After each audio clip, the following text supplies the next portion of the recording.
নমস্কার বন্ধুরা, আর জি কুকিং চ্যানেলে আপনাদের সবাইকে স্বাগত। আজকে নিয়ে হাজির হয়ে গেলাম গলদা চিংড়ির মালাইকারি রেসিপি নিয়ে।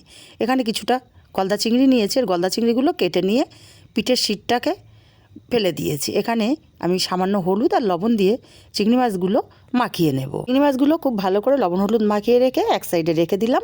মিক্সচার জারে দিয়ে দেবো বেশ কিছুটা নারকেল কুচি, অল্প জল দিয়ে নারকেলটাকে পেস্ট করে নেব। নারকেলের দুধটা বের করে নেওয়ার জন্য একটা আলাদা পাত্রে নারকেলের পেস্টটা ঢেলে নিয়ে এখানে দিয়ে দিলাম গরম জল। গরম জল দিয়ে নারকেলটাকে 10 মিনিট ভিজিয়ে রাখলে নারকেলের দুধটা কিন্তু সম্পূর্ণ বেরিয়ে আসে। এইভাবে 10 মিনিট আমি নারকেলটা রেখে দেব। আর এদিকে একটা কড়াই গরম করে পরিমাণ মতো তেল দিয়ে তেলটা ভালো করে কড়ার গায়ে ছড়িয়ে দেব। তারপরে লবণ হলুদ মাখিয়ে রাখা চিংড়ি মাছগুলো দিয়ে দেবো। এখানে চিংড়ি মাছগুলোকে নাড়াচাড়া করে হালকা করে ভেজে নেব। চিংড়ি মাছ খুব বেশি ভাজতে নেই, চিংড়ি মাছ খুব বেশি ভাজলে চিংড়ি মাছগুলো শক্ত হয়ে যায়। চিংড়ি মাছগুলো আমি ভেজে নিয়েছি। এখন চিংড়ি মাছগুলো তেল ঝরিয়ে উঠিয়ে নেব, আর এই তেলেই আমি রান্নাটা করব। চিংড়ি মাছগুলো উঠিয়ে নিয়ে এই তেলের মধ্যে ফোড়নে দেব দুটো তেজপাতা, আর দেব দুটো থেতো করা এলাচ, এক টুকরো দারচিনি আর একটা লবঙ্গ। ফোড়নটাকে কয়েক সেকেন্ড ভেজে নিয়ে এখানে দিয়ে দেব পেঁয়াজ বাটা। আমি দুটো মিডিয়াম সাইজের পেঁয়াজ বেটে নিয়েছি। পেঁয়াজ বাটাটা বেশ কিছুক্ষণ কষিয়ে নিয়েছি, পেঁয়াজের কাঁচা গন্ধ চলে গেছে। এখন এখানে দিয়ে দেবো 1 চামচ পরিমাণে আদা আর রসুনের পেস্ট। আমি আদা আর রসুনটাকে একসাথে বেটে নিয়েছি। আদা রসুনের কাঁচা গন্ধ চলে গেলে 1/2 চামচ হলুদ গুঁড়ো, 1/2 চামচ লঙ্কার গুঁড়ো, 1/2 চামচ ধনে গুঁড়ো, 1/2 চামচ জিরে গুঁড়ো দিয়ে মশলাটাকে কষিয়ে নেব। আর এইদিকে নারকেলের দুধটাকেও আমি ছেঁকে দুধটাকে বের করে নেব।